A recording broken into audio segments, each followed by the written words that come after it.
समुद्रपूर तालुक्यातील कृषी अधिकारी कार्यालय पुन्हा एकदा अडचणीत आलंय। गेल्या अनेक वर्षांपासून भाड्याच्या जागेत चालणाऱ्या या कार्यालयाचे 7 महिन्याचं भाडं थकीत असल्यानं मालक सुधीर पंजाबराव खडसे यांनी अखेर कार्यालयाला कुलूप ठोकलंय।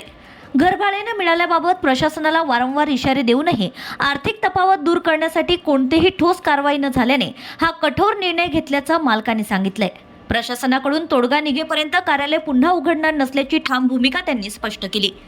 अचानक कुलूपबंदीमुळे शेतकरी आणि नागरिकांची गैरसोय वाढली असून कृषी विभागाच्या दुर्लक्षावर प्रश्नचिन्ह निर्माण झालं आहे। आता प्रशासन हा प्रश्न कितपत तातडीने सोडवते याकडे सर्वांचं लक्ष लागलंय। माझं गेल्या 7 महिन्यापासून भाडं थकीत आहे। त्याची रक्कम 1,40,000 रुपये होते।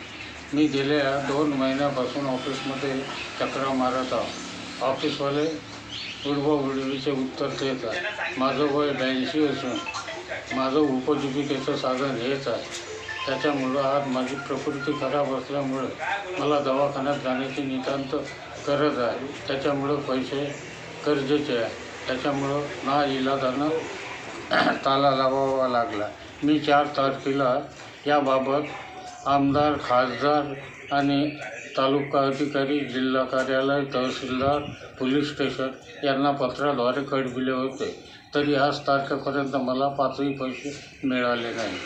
त्यामुळे नाइलाजास्तव मला ताला लावावा लागला। मी पत्रामध्ये नमूद केले होते की कायदा हातात घ्यायला लावू नका, तरी कोणीही अधिकाऱ्याने दखल घेतली। Bureau report RCN news.